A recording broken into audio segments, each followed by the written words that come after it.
வாந்திபேதி பிசாசின் கதை. வானிதபேதி பிசாச்சி என்று ஒரு பிசாச்சி இருக்கிறது. ஓர் ஊராகப் போய் மக்களை வேட்டையாடுவதுதான் அதன் தொழில். முன்னொரு காலத்தில் அந்த பிசாசு இந்தியாவிலிருந்து புறப்பட்டது. அரேபியாவில் உள்ள மக்கா நகரத்தை நோக்கிச் சென்றது. போகும் வழியில் பாரசீகத்தை கடந்து சென்றது. பாரசீகத்தில் அந்த காலத்தில் ஒரு பக்கிரி இருந்தார். அந்த பக்கிரி பெரிய ஞானி, கடவுள் பக்தி மிகுந்தவர். அவரை வாந்திபேதி பிசாச்சு சந்திக்க நேர்ந்தது.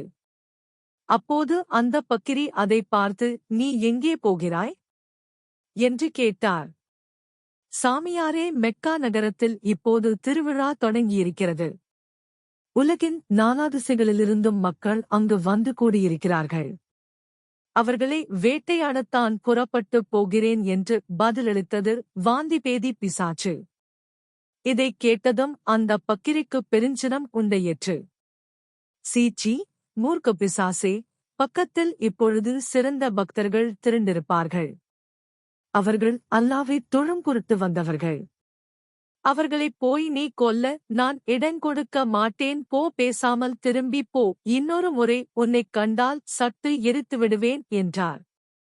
பக்கிரி அதைக் கேட்டுக் கொண்டிருந்த வாந்தி பேதி பேய் பக்கிரியைப் பார்த்துச் சொல்லியது, "சாமியாரே, என்னைப் படைத்தவரும் அல்லாதான். மனித உயிர்களை வாரிக் கொண்டு போகும் தொழிலுக்கென்றே என்னை அல்லாஹ் உண்டாக்கியிருக்கிறார். எனக்கென்று அல்லாஹ் வகுத்த தொழிலைச் சரியாகச் செய்ய வேண்டியது என் கடமை.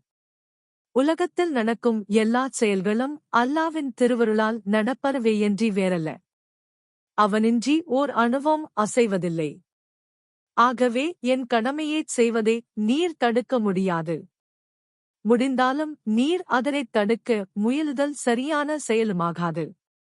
மக்கத்திற்கு வந்தவர்கள் எல்லோருமே நல்லவர்கள் என்றும் உண்மையான பக்தர்களென்றும் நம்பிக்கை உள்ளவர்கள் என்றும் எண்ணிவிட முடியாது. எத்தனையோ பாவிகளும் தீயவர்களும் வேத விதிகளை மீறி நடப்போரும் அங்கு வந்திருப்பார்கள்.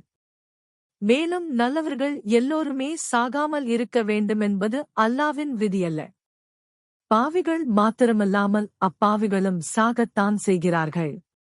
வேறு வேறு நோய்களுக்கு ஆட்பட்டு வருந்தி துடிதுடித்து சாவதைக் காட்டிலும் வாந்தி பேதியால் உடனடியாகச் சாவது மனிதர்களுக்கு வேதனை குறைந்த சாவாக இருக்குமேயன்றி தீங்காக மாட்டாது. ஆகவே எக்காரணத்தைக் கொண்டும் நீர் என்னைத் தடுப்பதும் வந்த வழியே திரும்பிப் போகும்படி கட்டளையிடுவதும் பொருத்தமாகாது. ஆனால் பெரிய மகானாகிய தங்களுக்கு ஓரளவு அமைதி தரக்கூடிய ஓர் ஏற்பாட்டுக்கு நான் ஒப்புக்கொள்கிறேன். மக்கத்தில் நான் சென்று இத்தனை பேரைத்தான் கொல்லலாம் என்று வரையறை செய்து தாங்கள் ஒரு கட்டளையிடுங்கள். அந்தக் கட்டளைக்கு கீழ்ப்படிவதாக நான் அல்லாவின் பேரால் ஆணையிட்டுக் கூறுகிறேன் என்று கூறியது. வாந்திபேதி பேயு வேறு வழியில்லை என்று கண்ட பக்கிரி இந்த ஏற்பாட்டுக்கு ஒப்புக்கொள்ள வேண்டியதாயிற்று. அவர் அந்த பிசாச்சைப் பார்த்து இவ்வாறு கூறினார், "சரி, நீ போ. அங்கே இலட்சக்கணக்கான மக்கள் வந்திருப்பார்கள். அங்கே நீ ஒரே 1000 பேரை மட்டும் கொல்ல நான் அனுமதிக்கிறேன். அதற்கு மேல் ஓர் உயிரைக் கூட தீண்டலாகாது. மீறினால் நான் உன்னைச் சும்மா விடமாட்டேன். எச்சரிக்கை" என்று அதனை எச்சரித்து அனுப்பினார். வாந்திபேதி பேய் சரியென்று கூறிவிட்டு மக்கத்திற்கு போயிற்று. சில நாட்கள் சென்றன. மக்கத்தில் திருவிழா முடிந்து மக்கள் தத்தம் ஊருக்குத் திரும்பினார்கள்.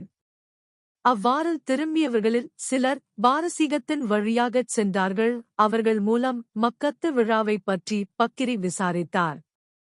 வாந்திபேதியால் 1,00,000 பேர் இறந்து போனார்கள் என்று அறிந்தார்.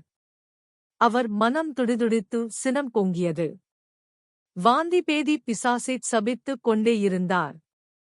மக்கத்தில் வேலை முடித்துக்கொண்டு வாந்திபேதி பேயும் அந்த வழியாகவே இந்தியாவிற்குத் திரும்பியது. வழியில் பக்கிரியை போய்ப் பார்த்து வணக்கம் செய்தது.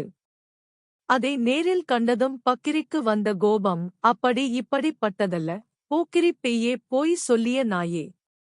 1000 பேருக்கு மேல் கொல்வதில்லை என்றே உறுதி சொன்னாயே. அல்லாவின் பேரில் ஆணையிட்டாயே. இப்போது 1,00,000 பேரைக் கொன்று விட்டாயே. உன்னை என்ன செய்கிறேன் பார் என்று துடிதுடித்து கடுஞ்சினத்துடன் கொதிக்கின்ற எண்ணெய் போல் குதிகுதித்துப் பேசினார். வாந்தி பேதி பேய் சிறிதும் அஞ்சவில்லை. கலகலவென்று சிரித்தது. முனிவர் பெருமானே, என்னை முனிய வேண்டாம். அல்லாவின் பேரால் ஆணையிட்டபடி நான் 1000 பேருக்குமேல் ஒருவரைக் கூடத் தீண்டவில்லை. என்னால் இறந்தவர் சரியாக 1000 பேர்தான். மற்றவர்களோ வீண் பயத்தினால் வாந்தியும் பேதியும் ஏற்பட்டு மாண்டனர். அவர்கள் பயந்து செத்ததற்கு நான் என்ன செய்வேன், அது என் குற்றமாகுமா என்று கேட்டது. அதைக் கேட்டு பக்கிரி பெருமூச்சு விட்டார். ஏ மனித இனமே, பயத்தால் தன்னைத்தானே ஓயாமல் கொலை செய்து கொண்டிருக்கும் உன்னுடைய மூடத்தனத்தை நினைக்க நினைக்க என் நெஞ்சு கலங்குகிறது. என் செய்வேன்? என் செய்வேன்? என் செய்வேன்? எல்லாம் அல்லாவின் திருவுள்ளப்படியே நடக்கிறது. நம்மால் என்ன செய்ய முடியும்? அல்லாஹோ அக்பர். அல்லாவின் நாமம் வெல்வதாக. இவ்வாறு தன்னைத்தானே தேற்றிக்கொண்டு அமைதியடைந்தார் அந்தப் பக்கிரி.